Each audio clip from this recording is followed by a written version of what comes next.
Episodio número 3114.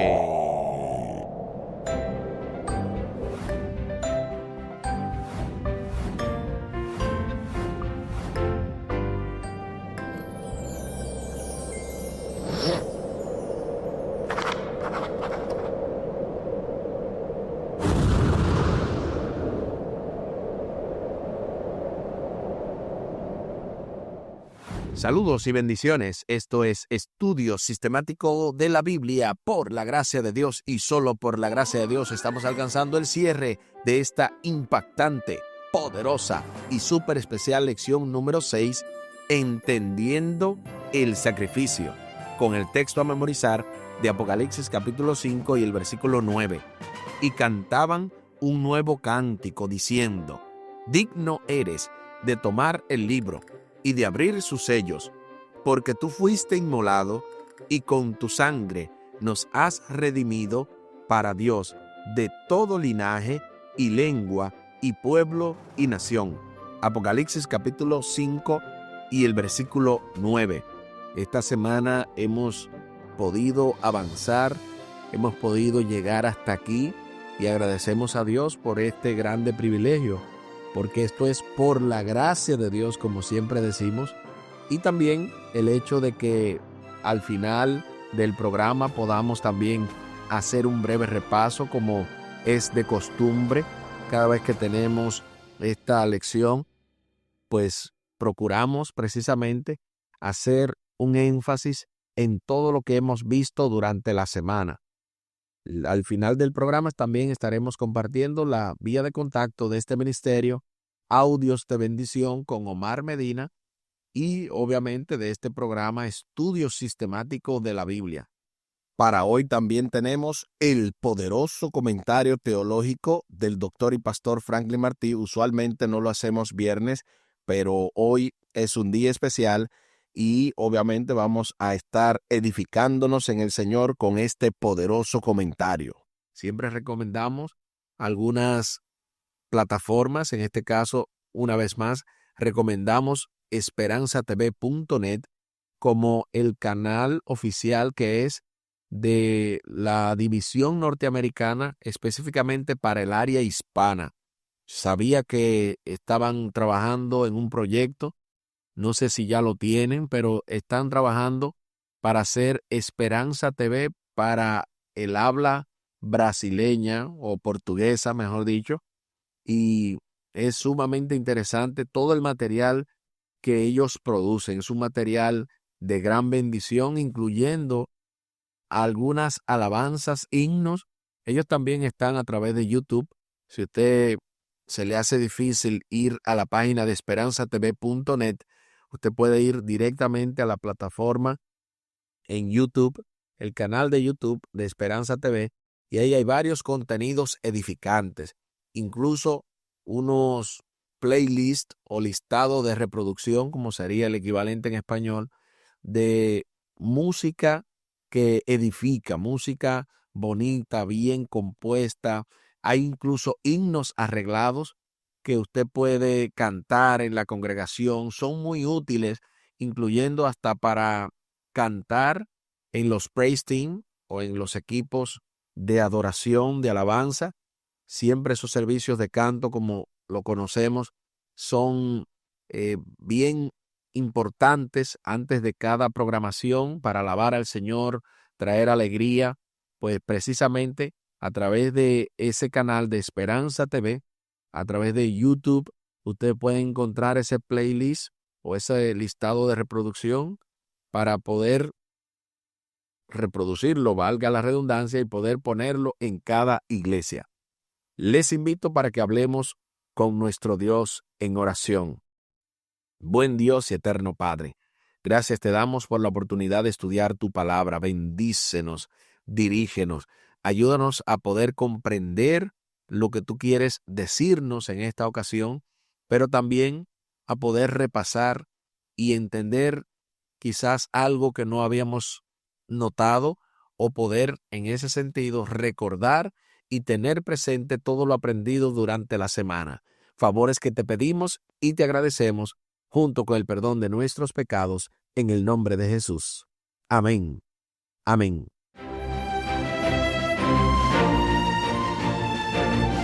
Entendiendo el sacrificio.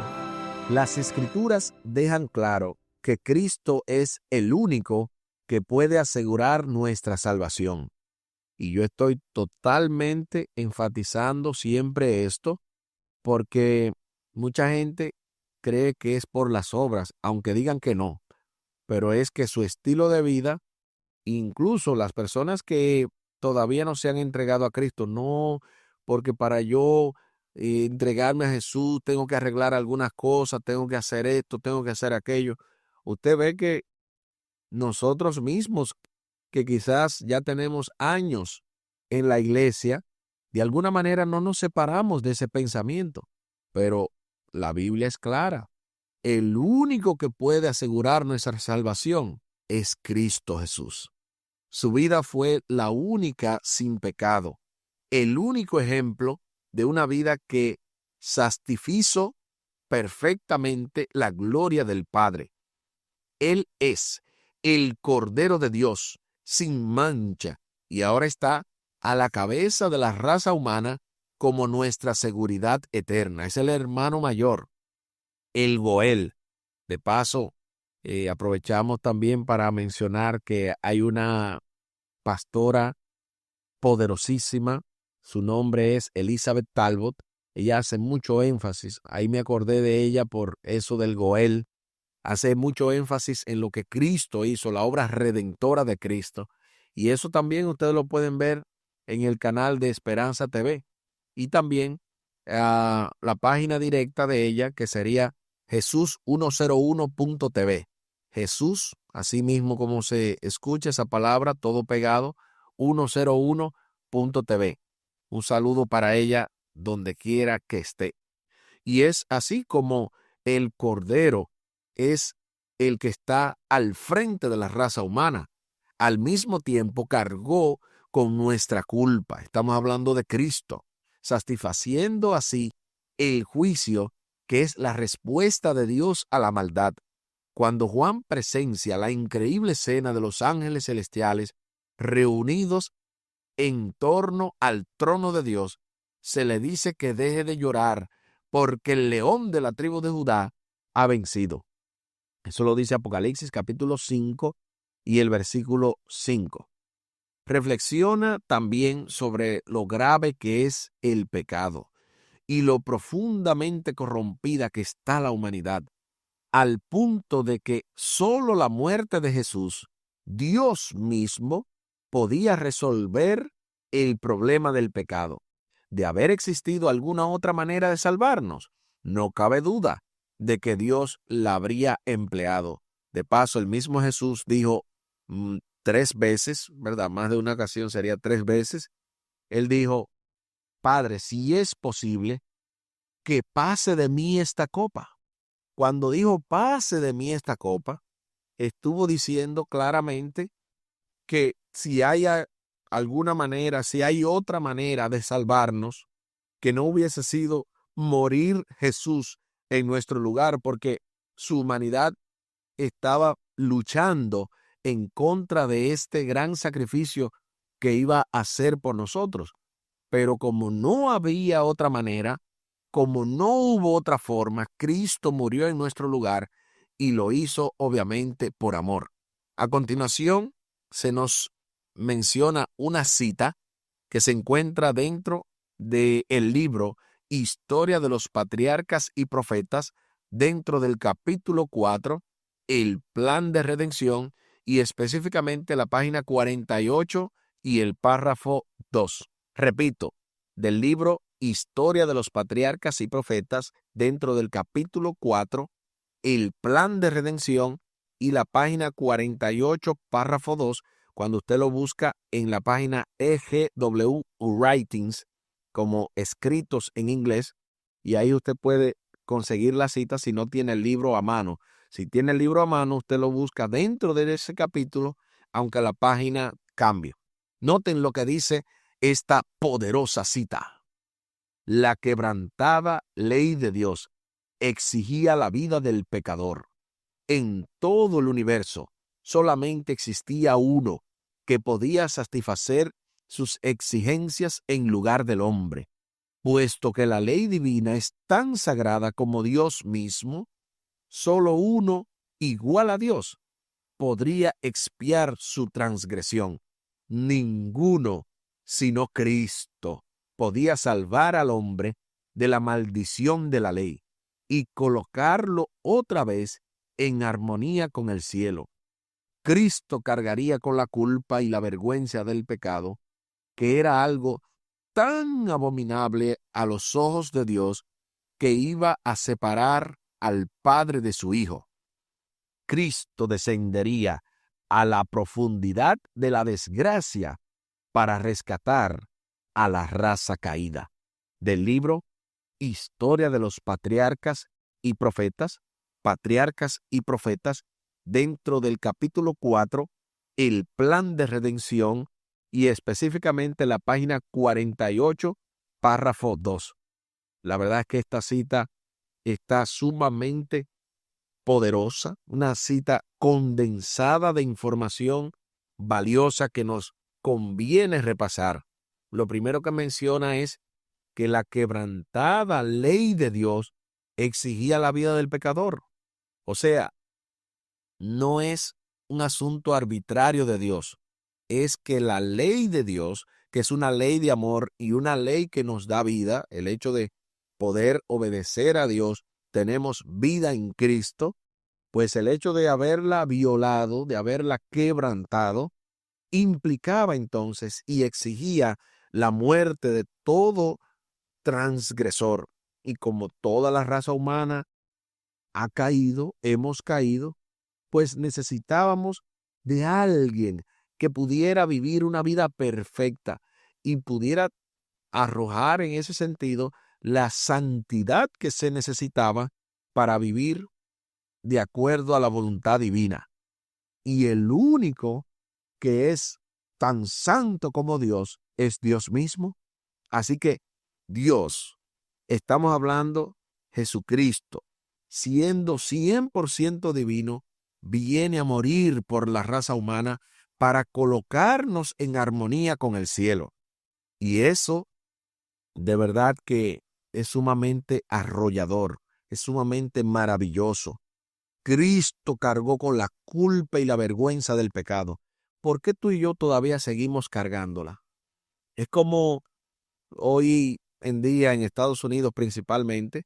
Yo lo veo en otros países, pero donde veo más es en Estados Unidos, donde la gente, tú le quieres ayudar, especialmente a alguien que tiene alguna minusvalía, como se le conoce en Estados Unidos, un hándicap.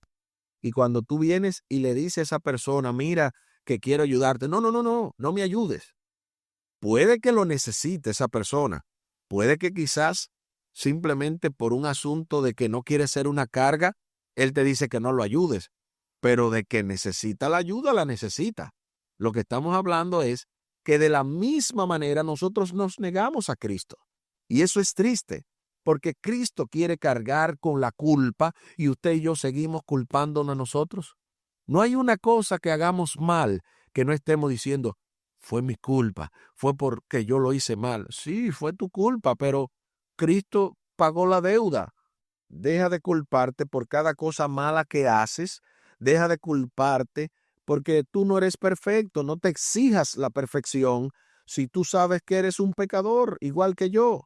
Como todos somos pecadores, no se trata de entregarse al pecado, porque eso es otro extremo que el enemigo también a veces te quiere hacer creer.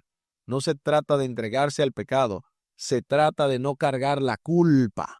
Si tú y yo cargamos la culpa, vamos a terminar como Judas. Siempre se hace esa referencia entre Judas y Pedro. Ambos se sintieron en ese sentido abochornados, avergonzados por haber pecado, por haber traicionado a Cristo.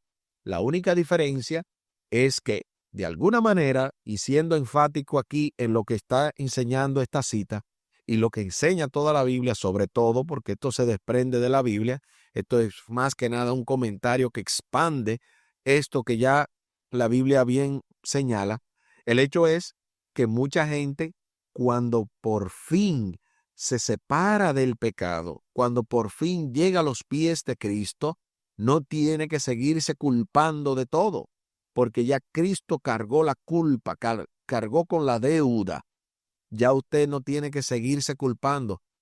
Claro está, Dios nos llama a la santidad, pero aunque ese no es el tema, yo quiero explicar que no se trata de una licencia para pecar. La gracia no es una desgracia. La gracia es una oportunidad y una manifestación del poder de Dios, quien nos da poder para vencer. Pero no se culpe si comete un error, si comete alguna falta. Deje de exigirse que si usted no es perfecto, usted no puede llegar al cielo, o no puede ni siquiera entregarse a Jesús, o no puede, peor aún, si ya está en Cristo. No, yo no puedo ni ir a la iglesia porque yo peco demasiado. Pero si fuera eso, entonces nadie fuera, porque todos somos pecadores. Se hacen las preguntas para luego entonces ir al repaso. Primero, Juan ve a Jesús entrar en la sala del trono como un cordero inmolado. Apocalipsis 13:8 dice que Jesús fue inmolado desde la fundación del mundo. ¿Qué nos enseña acerca de Dios el hecho de que el plan de salvación ya estaba en marcha antes de que lo necesitáramos? Sobre esta pregunta sumamente interesante, aquí escribí que el amor de Dios es eterno y su plan siempre ha existido. Y añadido a eso voy a decir, si Dios puso en acción el plan de la redención, de la salvación, antes de que hubiese sido creado el ser humano, antes de que el ser humano hubiese pecado, esto te indica que Dios no está en contra de nosotros. Esto te indica que Dios está a favor, que Dios está de tu lado, que Dios quiere hacerte vencedor, que Dios quiere hacerme vencedor, que Dios quiere lo mejor para nosotros. Y por esa razón, aunque Él sabía que íbamos a pecar, aún así nos creó por amor y entendiendo que podíamos llegar a Él, que aunque iba a haber un intruso llamado el pecado, y obviamente el instigador del pecado número uno, que es Lucifer, conocido también como Satanás, pero finalmente Dios iba a erradicar el pecado, de modo que Dios crea la humanidad, crea el plan de salvación incluso antes de que la humanidad existiera, antes de la fundación del mundo, todo con el propósito de decirnos algo claro. Dios te ama antes de ni siquiera tú haberle amado. ¿Cómo es posible que te culpes de no servirlo como debes? No es posible. Claro está, cada día hay que seguir enfatizando, buscando la santidad, pero no te frustres si no llegas al blanco. Prosigue la meta, como dice el apóstol Pablo. Una cosa hago, prosigo a la meta, al supremo llamamiento. La siguiente pregunta. Muchos ateos creen que estamos solos en un universo frío e indiferente. En cambio, la Biblia no solo habla de Dios, sino también de que amó tanto al mundo que descendió a Él e incluso murió por Él. ¿Hasta qué punto debemos ver el mundo y nuestro lugar en él de manera diferente como lo ven quienes no creen en Dios? En otras palabras, ¿cómo debería influir la realidad de la cruz en todo lo que hacemos? Sobre esta pregunta aquí escribí: debe hacernos vivir con propósito, con gratitud y entrega. Eso escribí yo. ¿Qué escribiste tú? Es que realmente lo único que le da propósito a la vida del ser humano es Dios. Sin Dios no tiene sentido. Yo entiendo a los ateos. Ellos están diciendo que vivimos en un universo frío e indiferente. Claro, ellos que no tienen a Dios, ellos que no creen en Dios, supuestamente, porque finalmente creen, pero están enemistados. Pero aquellos que aseguran que no existe una deidad o una divinidad que dirige todo, esos están en un mundo frío e indiferente. Claro, porque si no está Dios, no tiene sentido. Si no está el motor primigenio, que decían incluso algunos filósofos, esa razón de ser del universo, entonces no tiene sentido ni siquiera la vida. Yo no sé ni cómo ellos viven, porque ellos solamente viven con la teoría, ¿verdad?, de la selección natural, de todas esas cosas, que el ser humano nace, crece, se reproduce y muere. ¿Qué sentido tiene eso si no hay algo más detrás de cada cosa? Seguimos con la última pregunta para luego pasar al repaso. ¿Por qué fueron la vida, la muerte y la resurrección de Cristo el único medio para salvar a la humanidad? Además, ¿qué nos dice el enorme costo de este sacrificio sobre la gravedad del pecado? Sobre esta pregunta aquí escribí: porque solo Él era digno, santo y suficiente para pagar el precio del pecado. Eso me dice a mí lo que Cristo hizo por mí. Eso me dice a mí el costo. Mucha gente cree que la salvación es barata. No es barata. La salvación es gratis, pero es gratis para nosotros. Para Cristo no fue gratis. Para Cristo costó un precio infinito. Y en la misma deidad, toda la deidad se arriesgó en este gran plan de salvación, pero para la gloria de Dios, para gloria de toda la divinidad. Ese plan fue un éxito y está siendo un éxito porque Cristo sigue salvando, Cristo sigue librando a la humanidad del pecado. Yo creo que estamos más que preparados para escuchar el poderoso comentario teológico del doctor y pastor Franklin Martí, quien para hoy nos va a hablar de lo que tiene que ver con estar en la presencia de Dios. Bienvenido, pastor y profesor.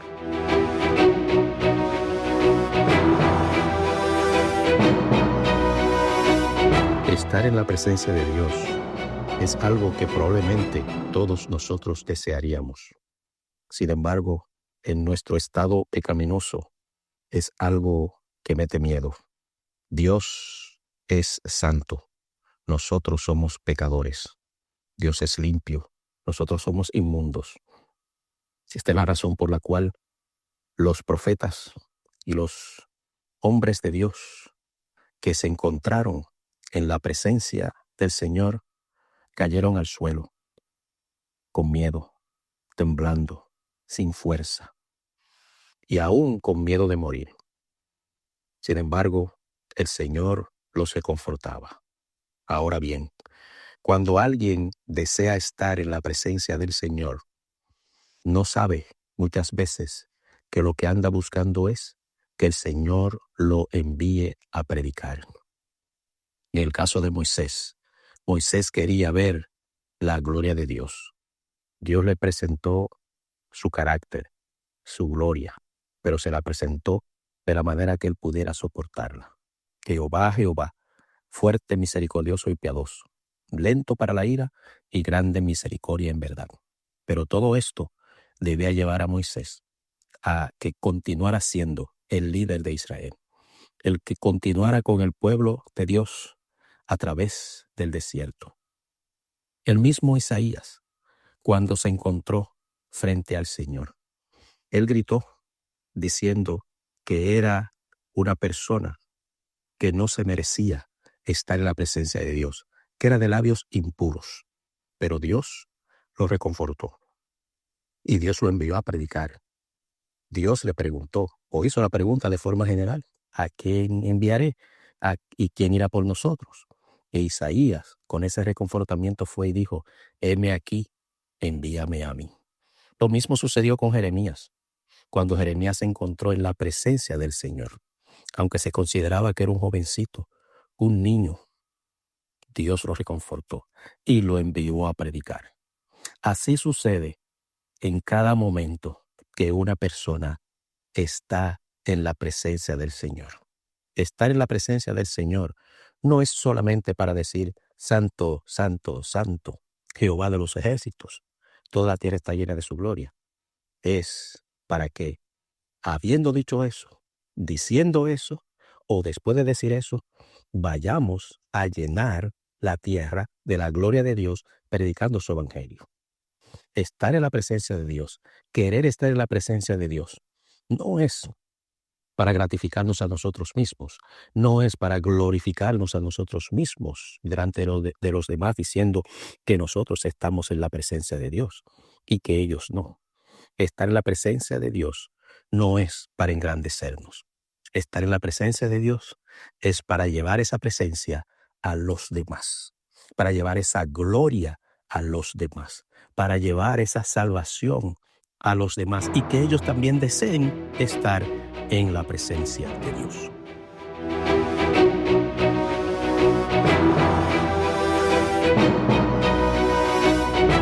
Poderoso. La verdad es, pastor, que nunca antes había escuchado que ver la gloria de Dios tenía que ver con mandar a predicar a quienes están en la presencia de Dios. Y es muy curioso que la Biblia así lo dice, así como usted lo explicó. Lo hizo con Isaías y también lo hizo con Moisés. Por lo tanto, es lo mismo que sucede hoy. Reconocer la santidad de Dios, su presencia, definitivamente nos hace sentir indignos y la manera en que balanceamos nuestra indignidad ante Dios es compartiendo su mensaje, como usted bien dice, invitando a otros a contemplar la gloria de Dios, su amor, su inmenso poder y su santidad. Ahora, con más énfasis, proclamaremos la gloria de Dios ante el mundo. Pasando al breve repaso, el pasado sábado domingo estuvimos viendo sacrificios inútiles y cómo estos textos de Isaías, también el Salmo, hablaban acerca de todo lo que iba a ser el sacrificio de los animales, los holocaustos, todo que era simplemente una sombra, era una miniatura, era un anuncio de lo que iba a suceder y cómo desde el mismo inicio de la creación, y cuando hablamos del inicio de la creación, nos referimos tan pronto entró el pecado, incluso Abel llevó sacrificio, que era un sacrificio aceptable ante Dios. En la parte del lunes estuvimos viendo la sangre de toros y de machos cabríos, este título, ¿verdad?, que fue sumamente interesante y hablaba en el libro de Hebreos, capítulo 10, de cómo estos sacrificios ya no tenían sentido a raíz de lo que Cristo hizo. Cristo terminó todo el sistema de sacrificios de animales porque Él ya murió. Esos sacrificios, hablábamos, que eran un tipo, eran una especie de modelo ilustrativo del modelo original, que es el antitipo o el prototipo, que es Cristo. Entonces, de esa manera, hablábamos acerca de las representaciones del Cordero. Y precisamente en la parte del martes estuvimos viendo el Cordero de la Pascua y cómo el libro de Éxodo, Isaías, primer libro de Corintios, Apocalipsis 5, nos enseña esa representación que el mismo Pedro, el apóstol Pedro, en 1 de Pedro 18 y 19, habla de que Cristo Jesús es el Cordero sin mancha y sin contaminación. El Cordero que se comió en la Pascua original, que Éxodo describe y que describen otros textos de la Biblia, era una representación de Cristo, de cómo Cristo iba a redimir la humanidad, iba a libertar la humanidad del pecado. En la parte del miércoles estuvimos viendo Jesús en el templo y cómo el profeta Ageo describía este tiempo como el tiempo de una gloria mayor. ¿El tiempo qué? ¿O cuál tiempo? El del segundo templo. La construcción del segundo templo sería más embellecida que el primero, porque el primero tuvo la gloria de Dios en forma de humo y en forma de fuego, claro está, pero la manifestación de la divinidad, de la deidad en el segundo templo fue mayor porque Cristo mismo, la misma divinidad, estuvo presente en el templo, en esta tierra. La gloria de Dios se manifestó porque Él vino en persona. De ahí entonces la importancia de Jesús en el templo y cómo ese kabod que se describe en el hebreo, que es la gloria, esa gloria fue manifestada en la persona de Cristo. También en la parte del jueves estuvimos viendo, tú creaste todas las cosas.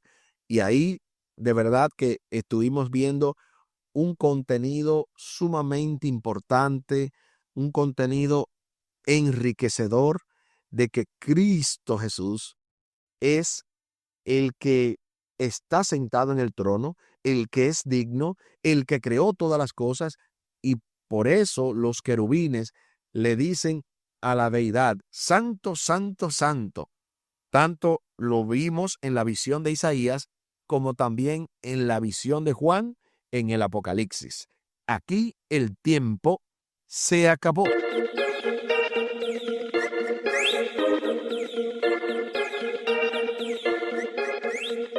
¿Qué hemos aprendido esta semana? Hemos aprendido a entender mejor el sacrificio de Cristo. De verdad que yo siempre tengo la oportunidad de, ustedes saben, buscar mucha información, pero me doy cuenta, esto es necesario repasar, profundizar, empezar a hacerlo si no lo hemos hecho y seguirlo haciendo si ya lo estamos haciendo, el estudio de la palabra de Dios, estudio sistemático de la Biblia, como bien se titula este programa. Les invito para que hablemos con nuestro Dios en oración. Buen Dios y eterno Padre, gracias te damos por la oportunidad de estudiar tu palabra. Bendícenos, dirígenos, ayúdanos, oh Dios, para que siempre tengamos este deseo, esta oportunidad de estudiar tu palabra y que la aprovechemos, que aprovechemos el tiempo, que nada nos aparte de ti y que podamos seguir entendiendo aún más lo que Cristo hizo por nosotros y todas las cosas que tienen que ver con tu palabra. Favores que te pedimos y te agradecemos por los méritos sagrados de Cristo Jesús. Amén. Amén. Espere con la ayuda de nuestro Dios para la próxima semana. La lección número 7, Fundamentos de la Profecía. Ahí vamos a seguir expandiendo aún más estos conocimientos, pero esta lección estará a cargo de nuestro hermano Omar Medina y su asesor teológico Humberto Méndez.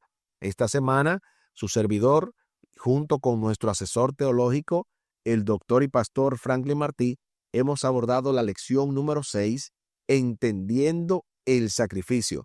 La semana que sigue, a las 7, estamos hablando la 8, volvemos nuevamente en equipo, el pastor Martí y su servidor, en la lección en los Salmos, primera parte. Esta semana, el texto a memorizar ha sido Apocalipsis capítulo 5 y el versículo 9. Y cantaban un nuevo cántico diciendo, digno eres de tomar el libro y de abrir sus sellos, porque tú fuiste inmolado, y con tu sangre nos has redimido para Dios de todo linaje y lengua y pueblo y nación. Apocalipsis capítulo 5 y el versículo 9. Muchísimas gracias por la fina gentileza de la atención dispensada. Estuvo con ustedes Tomás Polanco. Un día más para la esperanza, un día menos para el dolor. Que Dios les bendiga. Ánimo contra el miedo. Hay amor y paz en Cristo Jesús.